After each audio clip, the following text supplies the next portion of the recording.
안녕하세요. 오늘도 사연살롱을 찾아주셔서 감사합니다. 얼마 전 오랜 결혼 생활을 끝내고 돌싱이 된 여성이에요. 작년 이맘때였어요. 친구가 결혼 25주년을 맞아 자식들이 예약해준 호텔 스위트룸에서 남편과 은혼식을 했다며 자랑스럽게 이야기하더라고요. 입 밖에 내지는 않았지만 그게 어찌나 부러웠나 몰라요. 저는 결혼하고 10년쯤 지난 시점부터 시아버지 병수발을 해왔어요. 장장 9년 동안이나요. 며느리로서 의무감 때문에 병수발을 해야 했다면 그렇게 오랜 세월 아버님 병상을 돌보지 못했을 거예요. 길어야 몇 개월 정도였겠죠. 그럼에도 불구하고 제가 아버님 병상을 지켰던 데에는 이유가 있어요. 비록 저희 시아버지와 저는 피 한 방울 섞이지 않은 남남이었지만 제게는 친아버지 이상 가는 분이었거든요. 유복자로 태어나 아버지 얼굴도 모르고 달았던 제게 처음 아버지가 되어주셨던 분이 바로 저희 시아버지세요. 시아버지는 제 국민학교 2학년 담임선생님이셨어요. 어린 나이에도 아버지가 없어서 그런가 유독 숫기도 없고 표정이 어두웠던 저는 친구를 사귀는 게 무척이나 어려웠어요. 등하교도 혼자 하고 운동장에서도 아이들과 멀찍이 떨어져서 혼자 놀곤 했어요. 왜 여자아이들은 화장실을 갈 때도 친한 친구들과 몰려가곤 하잖아요. 그런데 저는 화장실에 같이 갈 친구가 없어서 늘 고개를 숙인 채 복도를 따라 화장실에 가곤 했어요. 그런 모습을 지켜보신 담임선생님은 제가 안타까우셨는지 우리 반 규칙을 하나 만드셨어요. 일주일에 한 번씩 제비뽑기를 통해 단짝을 선발하는 거였죠. 단짝이 된 두 사람은 등하교도 같이 하고 화장실을 가거나 운동장에서 놀 때 늘 함께하는 게 규칙이었어요. 그 덕분에 저는 생애 처음 친구를 사귀게 되었고 2학기가 되고부터는 그동안 친해진 단짝 친구들 집에도 놀러갈 정도로 아이들과 잘 어울리게 되었어요. 담임선생님은 제가 학년이 높아져서 다른 선생님 반 학생이 아닐 때에도 틈틈이 저를 챙겨주셨어요. 엄마가 직장 생활을 해야 해서 저 혼자 집에 있는 시간이 길었는데 선생님은 그런 저를 교무실로 불러서 공부도 가르쳐주시고 퇴근 시간까지 돌봐주시곤 했거든요. 퇴근하실 때는 손수 저를 집까지 데려다 주셨고요. 늘 선생님 손을 잡고 집에 오는 저를 보고 동네 사람들은 선생님을 저희 아빠로 착각하는 분도 있었어요. 명희는 좋겠네. 아빠랑 같이 집에 오고. 명희가 누굴 닮아 예쁜가 했더니 아빠를 똑 닮았구나. 구멍가게 앞 평상에 나와 계시던 할머니들은 선생님과 제 사이를 오해하시곤 덕담을 하시곤 했어요. 그럴 때마다 저는 우리 아빠가 아니라는 걸 들키게 될까봐 조마조마했어요. 그런데 그런 제 마음을 아셨는지 선생님이 그러시는 거예요. 어르신, 앞으로도 우리 명희 잘 부탁드립니다. 커다랗고 따뜻한 손으로 제 머리를 쓰다듬어 주시며 마치 딸을 대하듯 저를 다정하게 바라봐 주셨죠. 선생님은 제게 어린이날에는 선물도 사주시고 제 생일에는 중국집에 데려가서 짜장면도 사주셨어요. 몇 년 뒤 다른 학교로 정근을 가실 때까지 쭉이요. 선생님은 정근을 가신 후에도 종종 저희 집으로 편지를 보내주셨는데 필체가 어찌나 멋진지 선생님 편지를 보고 있으면 그렇게 기분이 좋더라고요. 편지지에 적힌 한 문장 한 문장마다 제자를 걱정하는 마음이 듬뿍 담겨 있었어요. 그래서 저도 늘 답장을 보내곤 했죠. 선생님과의 서신 교환은 제가 중학교 1학년이 될 때까지 이어졌어요. 그러다가 제가 다른 동네로 이사를 하면서 끊기게 되었어요. 이사 중에 편지를 모아두었던 상자가 분실되는 바람에 선생님 댁 주소를 알 길이 없어서 편지를 보낼 수 없게 되었거든요. 너무 속상해서 밤새 울었던 기억이 나네요. 저희 집에 이사를 하게 된 건 엄마의 재혼 때문이었어요. 새아빠는 저희 엄마가 다니는 직장 거래처 사람으로 이혼 후 아들과 둘이 살고 있었어요. 오빠는 저보다 2살 위였는데 학교에서 유명한 학생이었죠. 공부는 별로였지만 키도 크고 싸움도 잘했거든요. 그래서 학교 내에서는 오빠 때문에 저를 괴롭히는 사람은 없었어요. 오빠는 그리 다정한 사람은 아니었지만 은근히 저를 잘 챙겨주었어요. 한 번은 제가 아침에 깜빡하고 우산을 안 챙기고 학교에 갔는데 점심시간이 지나자 천둥 번개까지 치며 장대비가 내리더라고요. 꼼짝없이 이 비를 맞고 집에 가야겠구나 생각했는데 5교시가 끝나자 오빠가 저희 교실에 와선 우산을 툭 던져주고 가는 거예요. 그리고는 정작 자기는 비를 맞고 집에 왔더라고요. 오빠나 저나 어린 나이에 한쪽 부모 없이 외롭게 자란 공통점이 있어서 그런가 서로 겉으로 표현은 안 해도 내심 많이 의지하고 지내게 되었어요. 오히려 친남매가 아니라서 그런가 자라면서 싸우는 일도 없었고요. 성적이 그리 좋지 않았던 오빠는 일찌감치 자동차 정비 쪽으로 눈을 돌렸고 고등학교 진학 역시 공고에 진학을 했어요. 반면에 저는 인문계 고등학교를 나와 대학 진학을 했고요. 새아빠가 대주는 등록금으로 대학을 다니면서 내내 오빠한테 미안한 마음이 들었어요. 정작 친아들은 힘들게 기름밥을 먹으며 돈을 버는데 굴러들어온 자식인 저는 모든 혜택을 누리고 사는 것 같았거든요. 오빠, 나만 대학에 다니게 돼서 미안해. 오빠는 힘들게 일하고 있는데. 별소리를 다 한다. 그야, 넌 대학 갈 만큼 공부를 잘했고 난 못했으니까 그런 거지. 정 미안하면 나중에 니네 대학 축제 구경이나 시켜줘. 오빠가 빈말처럼 툭 던진 그 말이 내내 가슴에 남아있어서 오빠가 군 제대를 하고 돌아온 그 해 오빠를 제가 다니던 대학 축제에 초대했어요. 오빠가 비록 제대한 지 얼마 안 돼서 머리카락도 짧고 군기가 바짝 든 상태였지만 키도 훤칠하고 인물이 좋아서 사람들 시선을 끌기에 충분했어요. 같은 과 동기들도 다들 누구냐고 물을 정도였죠. 그날 하루는 오빠도 마치 대학생이 된 것처럼 캠퍼스의 낭만을 즐겼어요. 그리고 집에 돌아오는 길에 오빠가 그러더군요. 명야, 고맙다. 고맙다니 뭐가? 우리 아빠, 새어머니랑 네 덕분에 많이 행복하시잖아. 난 그동안 싸움질이나 하고 아빠 속만 썩여 들었는데 네 덕분에 명문에 다니는 딸 있다고 어깨에 힘주고 사시는 게 보기 좋더라고. 앞으로 공부 더 하고 싶으면 그렇게 해. 대학원이든 유학이든 이 오빠가 힘 닿는 데까지 대줄 테니까. 멋쩍은 표정으로 저랑 눈도 마주치지 못한 채 오빠는 처음으로 속마음을 털어놓았어요. 그때 처음으로 오빠랑 제가 진짜 가족이 되었구나 생각하게 되었죠. 부모님 두 분이 맞벌이를 하고 오빠까지 정비소에서 일하며 돈을 버는 덕에 부족함 없이 살 수 있었어요. 딱히 걱정이라고는 없을 정도로 행복한 날들이었죠. 그런데 하필 그때 엄마가 교통사고를 당한 거예요. 외상이 없어서 병원 치료 없이 집에 돌아와 주무셨는데 다음날 깨어나시지 못한 채 세상을 떠나버리셨죠. 너무도 황망한 엄마의 죽음에 사고가 정지된 것처럼 멍한 상태로 장례를 치렀어요. 눈물도 흐르지 않더라고요. 모든 게 다 거짓말 같고 잠에서 깨어나면 엄마가 평소처럼 주방에 서 계실 것 같았어요. 하지만 그런 기적은 일어나지 않았어요. 엄마의 빈자리는 생각보다 컸고 특히 새아빠가 많이 힘들어하셨어요. 솔직히 저는 엄마를 잃은 슬픔도 슬픔이었지만 앞으로 어떻게 해야 할지 그 걱정이 더 컸어요.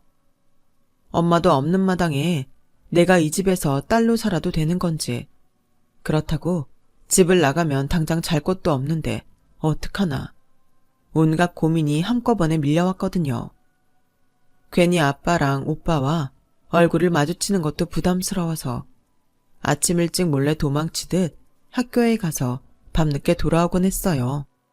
그렇게 나름 잘 피해 다니고 있었는데 하루는 오빠가 집 앞 골목 어귀에서 저를 기다리고 있더라고요. 기집애 가? 겁도 없이 왜 야밤에 다녀? 세상이 얼마나 흉흉한데. 명희 너 혹시 나랑 아빠 피하는 거냐? 그런 거야? 오빠의 물음에 대답도 못하고 고개를 떨구고 있는데 오빠가 그러더라고요. 달라질 건 없어. 넌 여전히 아빠한테 자랑스러운 딸이고 나한텐 하나뿐인 여동생이야. 그러니까 엉뚱한 생각 말고 넌 공부나 열심히 해. 걱정되니까 제발 밤늦게 다니지 말고. 알았어? 투박하지만 저를 생각해주는 오빠의 따뜻한 말에 눈물이 뚝뚝 떨어졌어요. 오빠는 그런 저를 안아주며 등을 토닥여 주었어요. 그날 이후 전처럼 아무렇지 않은 듯 지내려 노력을 했어요. 제가 아빠와 오빠한테 거리를 두면 두 사람이 제 걱정을 할 거란 생각 때문이었죠. 대신 최대한 아빠한테 부담을 드리지 않으려고 학비를 벌기 위해 과외도 늘리고 학점 관리에도 신경을 썼어요. 엄마만큼은 아니지만 집안 살림에도 신경을 썼고요. 오빠는 그런 제 짐을 덜어주려고 안 하던 빨래며 집안 청소까지 도맡아 하곤 했어요. 엄마가 떠난 뒤 남은 가족들은 엄마의 빈자리를 채우려 서로 노력했어요. 그런다고 엄마의 존재 자체를 채울 수는 없었지만 적어도 표면적으로는 상당 부분 채워나가게 되었죠. 지금도 그렇지만 제가 대학을 졸업하던 시절에도 취업난이 존재했어요. 제가 IMF 직격탄을 맞은 학번이라서 더더욱 힘들었죠. 그래도 다행히 학점 관리를 잘해온 덕에 졸업하던 해 바로 취업을 할 수 있었어요. 드디어 제 손으로 제 몫을 할 수 있게 됐다는 사실에 그렇게 뿌듯할 수가 없었죠. 당시에 유행하던 것들 중에 친구 찾기 사이트가 있었는데 그 사이트를 통해 국민학교 때 친했던 동창과 연락이 닿게 되었고 덕분에 오래전 제 담임선생님 소식을 접할 수 있었어요. 덕분에 그의 스승의 날엔 선생님이 재직 중이신 학교에 찾아가 뵐 수 있었어요. 선생님은 제가 편지에 답장도 없고 갑자기 연락이 끊겨서 제가 살던 집까지 찾아오셨다고 하더라고요. 죄송해요, 선생님. 엄마가 재혼을 하시는 바람에 갑자기 이사를 하게 됐거든요. 하필 이삿짐이 분실돼서 선생님 주소를 잃어버렸어요. 아이고, 그랬구나. 그래, 새아버지는 잘해주시니? 선생님의 물음에 지금까지 살아온 얘기와 몇 년 전에 엄마가 사고로 돌아가셨다고 말씀드렸어요. 선생님은 말없이 제 손을 꼭 잡아주시며 고개만 끄덕이셨죠. 그날 선생님과 함께 처음으로 선생님 댁에 방문하게 되었어요. 그리고 그곳에서 제 남편감을 만나게 되었죠. 선생님의 아들 말이에요. 식사를 마치고 집에 돌아가려는데 선생님은 밤이라 저 혼자 보내기 걱정되신다며 아들한테 저를 데려다 주라고 하셨어요. 집까지 가는 차 안에서 우리는 많은 대화를 나누게 되었고 영화라는 공통된 관심사 덕분에 서로에게 호감을 갖게 되었어요. 그 일을 계기로 우리는 연락을 주고받게 되었고 그러다 얼마 뒤 사귀게 되었어요. 사실 사귀게 되기까지 걱정을 많이 했어요. 혹시라도 둘이 사귀다가 안 좋게 끝이 나면 선생님과의 관계에도 영향을 끼치게 될 것 같았거든요. 그래서 선생님께 교제 사실을 전해드리면서도 내심 걱정을 했는데 병이랑 내가 인연은 인연인가 보다. 그래, 기왕 사귀기로 한 거 좋은 결실을 맺었으면 좋겠구나. 혹시 아니? 우리 명희가 내 며느리가 될지? 제 걱정과는 달리 선생님은 무척 반가워하셨어요. 그리고 선생님 말씀대로 몇 년 뒤 우리는 결혼을 하게 되었어요. 저희 집에 남편을 소개하러 간 날 새아빠는 내내 눈물을 글썽이셨어요. 아마도 엄마의 빈자리가 그날따라 더 크게 느껴져서 그랬던 모양이에요. 오빠는 가재 눈을 뜨고 제 남편의 요모조묘를 살펴댔죠. 뭐라도 하나 발견되면 바로 달려들 기세로요. 그리고 집 앞 골목까지 배웅을 해준다는 명목으로 따라 나와서는 남편한테 슬쩍 그러더래요. 내 동생 눈에 눈물 나게 하면 그땐 당신 눈에 피눈물 나게 될 거야. 내가 두 눈 크게 뜨고 지켜볼 테니까 알아서 잘해. 안 그래도 키가 남편보다 한 뼘은 더 커서 존재만으로도 위압적인 오빠는 살벌한 경고도 잊지 않았어요. 그때는 남편한테 참 미안했는데 지나고 보니 그렇게 든든한 오빠가 있어서 다행이다 싶더라고요. 상견례를 마치고 본격적으로 결혼 준비에 들어가자 이래저래 돈 드는 곳이 한두 군데가 아니었어요. 직장 생활을 하며 열심히 모은다고 모았는데 그래도 빠듯하더라고요. 그러던 어느 날이었어요. 새아빠가 저를 부르시더니 통장을 하나 내주시더라고요. 네 엄마 보험금 나왔던 거 넣어둔 통장이야. 명인이가 유학을 가게 되면 그때 줄까 했는데 결혼 자금으로 쓰게 됐구나. 아빠, 그건 아빠가 가지고 계세요. 전 제가 모은 돈으로 충분해요. 나중에 오빠 결혼할 때 쓰세요. 준영이는 지가 알아서 하니까 걱정 말고 가져가. 지금 당장 안 필요하더라도 명인이가 가지고 있어.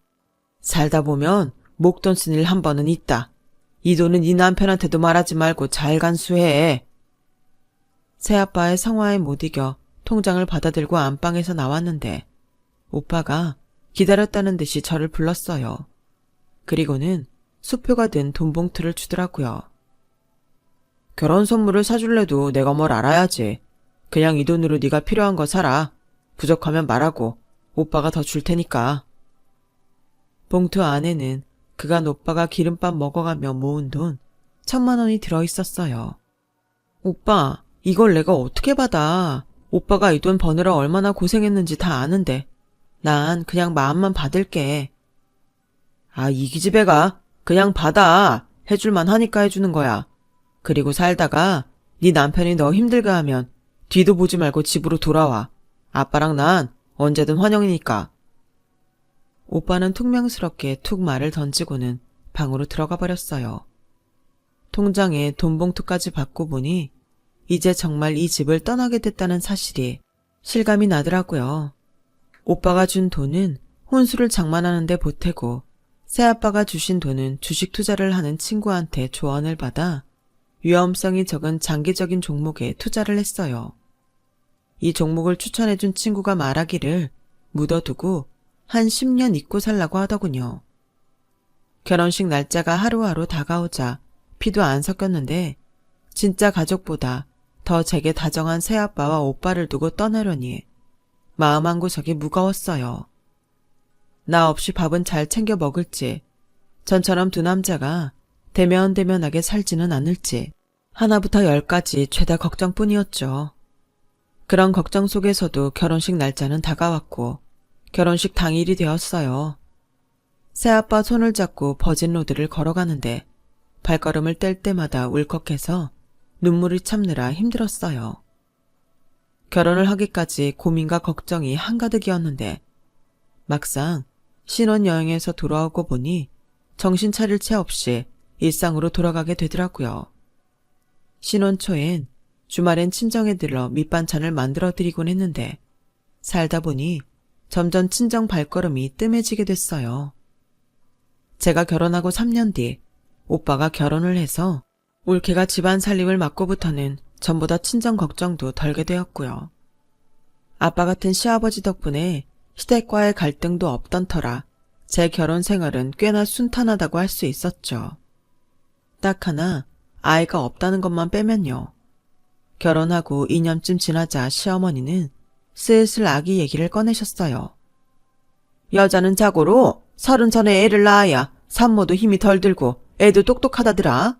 니들은 아직도 애기 소식은 없는 거냐? 설마 피임을 하는 건 아니지? 아니에요, 어머님. 저희도 얼마나 아기를 기다리는데요. 그이도 저도 아직 젊으니까 조금만 더 기다려주세요. 어머님은 못내 아쉬운 표정을 감추지 못하셨어요.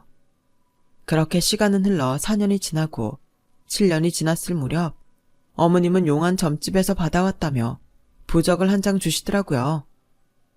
이거 비싸게 주고 받아온 거야. 잘 간수해라. 가서 물어보니까 네 팔자가 살이 껴서 애가 쉽게 안 들어쓴다더라. 네 부모가 그리 일찍 간 것도 그 때문이래.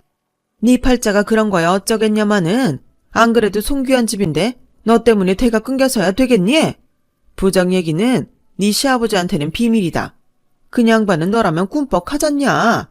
네 잘못으로 애가 안 생기는 건데도 내 아들 탓만 할 사람이라고. 그러니 입도 뻥긋하면 안 돼. 알겠니? 참 야속했어요. 어머님 말대로라면 내가 내 부모까지 잡아먹었다는 말이잖아요. 어머님이 주고 가신 부적을 보고 있자니 괜히 소름이 끼쳤어요.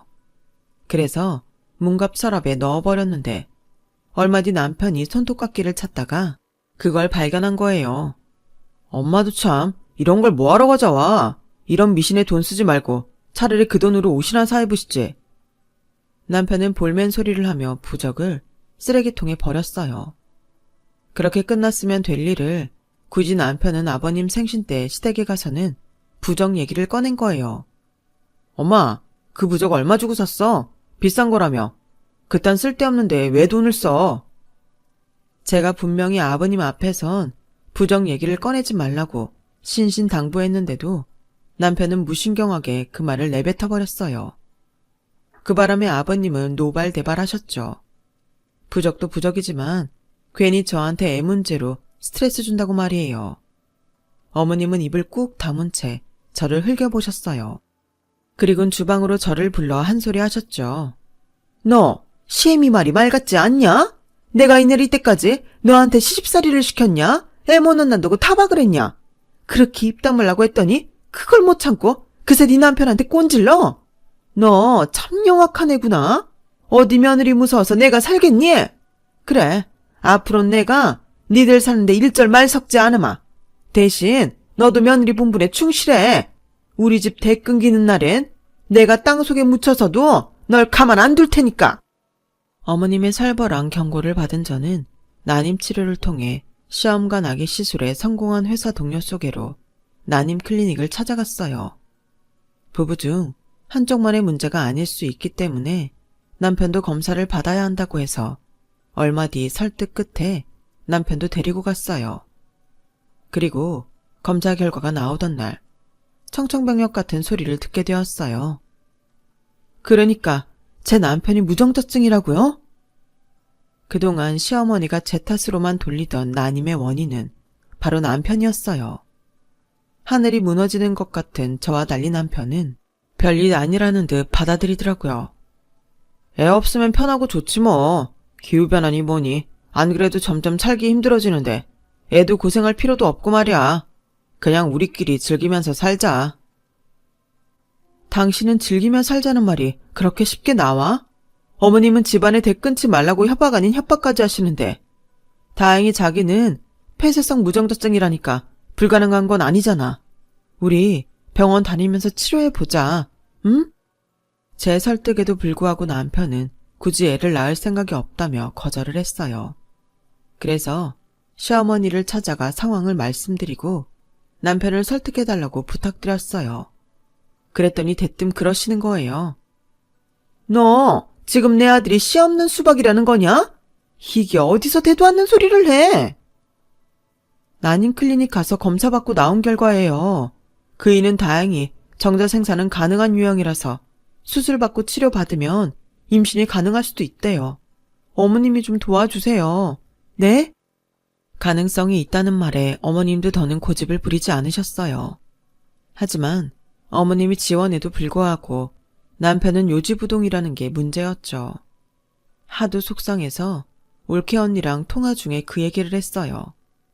언니, 저 정말 미치겠어요. 남편은 죽어도 치료를 안 받는다고 하고 시어머니는 대 끊으면 가만 안 둔다고 하시고 중간에서 내가 속이 터진다니까요. 어머, 정말 웃기네. 자기 고집 때문에 아가씨만 힘든 거 알면서 왜 그런 고집을 부린대요? 내 말이요. 내가 그 인간 때문에 두통약을 달고 산다니까요. 하소연할 곳이 없어서 언니한테 넋두리를 했던 건데 올케 언니가 그 얘기를 오빠한테 했던 모양이에요. 다음날 바로 오빠가 제 남편 회사까지 찾아갔더라고요. 가서는 어떻게 협박을 했는지 그날 밤 남편이 바로 백기를 들곤 치료를 받겠다고 하더라고요. 하지만 남편의 협조에도 불구하고 임신은 되지 않았어요. 그렇게 결혼 10년 차가 되었을 때 우리 부부는 아이에 대한 희망을 접게 되었죠. 그리고 뜻하지 않은 불행까지 닥치게 되었어요. 주말에 어머님과 등산을 가셨던 아버님이 젖은 낙엽에 발이 미끄러져 낙상을 하셨는데 그 바람에 머리를 크게 다치신 거예요. 7시간 넘게 대추수를 마쳤지만 일주일 가깝게 의식이 돌아오지 않았어요. 그러다 겨우 의식이 돌아오긴 했는데 반신불구에 대화조차 힘들 정도로 상태가 좋지 않았어요. 정년퇴임을 앞두고 은퇴 후에는 캠핑카를 타고 어머님과 함께 전국을 여행하시겠다던 아버님의 꿈은 영영 사라지고 만 거예요. 그런데 그거 아세요? 집안에 환자가 생기면 그로 인해 없던 문제도 여기저기서 불거져 나온다는 사실을요. 그동안 아버님 앞에서 순종적인 아내로 살아오시던 어머님이 완전히 다른 사람이 되어서는 아버님 병수발은 고사하고 밖으로 나돌기 시작하신 거예요. 출근 도장 찢듯이 매일같이 콜라텍에 드나들면서 남자들을 사귀고 짙은 화장에 야시시한 옷까지 서슴지 않고 입고 다니시더라고요. 저는 하루아침에 변해버린 아버님 모습을 보는 것만으로도 가슴이 찢어질 것 같은데 어머님은 마치 이날을 기다려온 사람 같아 보였어요. 보다 못한 저는 어머님을 붙들고 사정하다시피 말씀드렸어요. 어머님, 이러시면 안 되잖아요. 이럴 때일수록 어머님이 중심이 돼서 저희를 이끌어 주셔야죠. 아버님은 병원에서 저러고 계신데 콜라텍이 다 뭐예요. 어머님 이런 분 아니시잖아요. 예, 나도 이날일 때까지 꼬장꼬장한 영금 수발 들고 사느라 쌓인 게 많은 사람이다. 나도 언제 영감처럼 산송장 꼴 돼서 병원 신세 지게 될지 모르는데 멀쩡할 때 놀아봐야 하지 않겠니? 너야 네 시아버지한테 받은 은혜가 많으니 네가 병수발하면 되겠구나. 내 말이 틀렸니? 원래 그런 사람인지 충격으로 정신이 이상해진 건지 어머님은 50년대 자유부인처럼 치맛자락을 날리며 집 밖으로 나돌았어요. 결국 아버님 병수발은 제 차지가 되었죠. 누가 시킨 거라면 저도 못하겠다고 했겠지만 제 마음이 동해서 시작한 일이라 싫지만은 않았어요. 처음 3년간은 간병인을 두고 주말에만 제가 맡아서 돌봐드렸는데 그러다 보니 저도 쉬는 날이 없어서 몸이 금방 지치더라고요. 그래서 남편과 상의 끝에 제가 회사를 그만두고 간병인과 교대로 병상을 지키게 되었어요. 일주일에 이틀은 쉬면서요. 처음 간병을 시작했을 땐 1, 2년 정도면 많이 나아지시지 않을까 했었는데 그게 10여 년이란 세월이 흐를지 누가 알았겠어요. 한동안은 상태가 호전됐던 적도 있었어요. 불편하긴 하지만 왼손으로 글도 쓰시고 자기 의사도 분명히 글로 적어 밝히실 정도로요. 시골에서 올라오신 작은 아버님과 대화를 나눌 정도였기에 내심 기대도 했었는데 더 좋아지시기는커녕 점점 상태가 악화되더라고요. 그러다 더 이상 차도가 보이지 않아 병원에서 퇴원해 시댁에서 지내게 되었고 간병인과 자원봉사자들 도움을 받아가며 간병을 하게 되었어요. 그러다 올해 초 갑자기 아버님 상태가 안 좋아지자 뜬금없이 남편이 이혼을 요구하더라고요. 어머님까지 나서서 이혼을 종용하는데 마치 뭔가에 홀린 것 같은 기분이 들었어요. 이혼이라니? 이게 무슨 소리야? 여보, 당신 생각해서 하는 말이야. 언제까지 우리 아버지 병수발 들고 살 생각이야? 이쯤에서 당신도 당신 인생 찾아가. 그래 아가, 나도 너만 보면 불쌍해서 견딜 수가 없구나. 너도 할 만큼 했으니 이제 네 시아버지는 있고 새 출발해서 살아라. 그간 네가 병원에서 지내느라 니들 부부 사이도 소원해졌잖니. 애미 된 입장에서 난 남편보다는 내 아들이 더 중하다. 남편도 내팽개치고 시아버지 병수 바르면 급급한 며느리? 솔직히 곱게 보이지 않아. 그래도 그간 네가 해온 게 있으니 니들 사는 집은 네 앞으로 해주마. 시아버지 병수발한 며느리한테 상은 못 줄 망정 이혼장을 내밀다니 상식적으로 이해가 안 가는 행동이었어요. 그래서 어머님이 돌아가신 뒤 남편한테 따지듯 물었어요. 자기 솔직히 말해. 여자 생긴 거야? 그래서 이혼 타령하는 거냐고. 혹시나 했는데 남편은 순순히 인정을 하더라고요. 자기 없는 동안 날 많이 챙겨준 사람이야. 내가 많이 사랑하는 사람이라고. 솔직히 내 입장에선 당신한테 고마운 마음도 있지만 서운한 마음도 커. 당신이 우리 아버지 아내는 아니잖아. 어떻게 남편은 나 몰라라 하고 시아버지 간병에만 매달리냐고. 당신이 우리 아버지 간병 시작하고부터 우리 부부관계 가진 게 몇 번인 줄 알아? 나 혈기왕성한 남자야. 매번 피곤에 찌들어서 침대에 눕자마자 골아 떨어지는 당신을 구차 악에 달래가며 잠자리 하는 거 모욕적이라고. 당신한테 내가 남자이긴 해? 내가 당신을 필요로 할 때 당신은 내 옆에 없었잖아. 안 그래? 그렇다고 불륜을 저지른 건 아니야. 당신이랑 깨끗하게 끝내고 시작할 생각이니까 오해는 하지 마. 개떡 같은 소리를 짓거리는 남편을 보니 이게 사람 새끼인가 싶었어요. 내가 내 부모 병수발하느라 자기한테 소홀했던 것도 아니고 지네 아버지 병수발로 그랬던 건데 이 모든 걸 제 탓으로 몰고 가다니 이게 말이 되냐고요. 그날 이후 남편은 저랑 눈이 마주칠 때마다 이혼 요구를 했고 어머님까지 수시로 제게 전화를 해서는 이혼을 독촉하셨어요.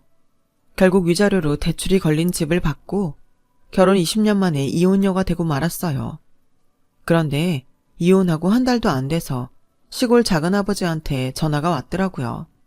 아버님이 돌아가셨다고요. 다행히 아버님은 고통 없이 잠드신 채 그대로 세상을 떠나셨다며 그동안 고생 많았다고 말씀해 주셨어요. 형수랑 네 남편은 이혼한 마당에 널 장례식장에 부를 게 뭐 있냐고 연락하지 말라고 했지만 어디 그럴 수 있니? 네가 형님을 지극정성으로 모신 세월이 있는데 그러니 아가 내일 장례식장에 들러라. 네, 너한테 할 말이 있다.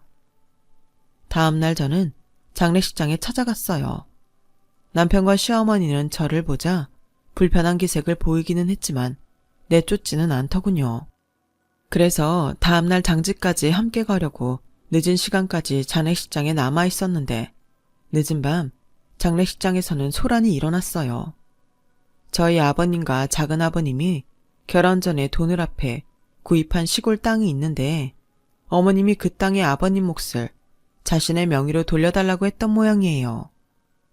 작은아버지는 그동안 자신이 그 땅에서 농사를 짓고 살았기 때문에 돌려줄 이유가 없다고 맞서셨죠.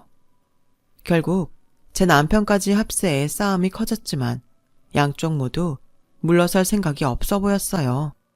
친척분들 말에 따르면 그 땅값이 엄청 올라서 20억 가까이 될 거라고 하더군요. 그 일로 장지에 가는 내내 어머님과 작은아버님은 서로에게 얼굴을 붉히셨어요.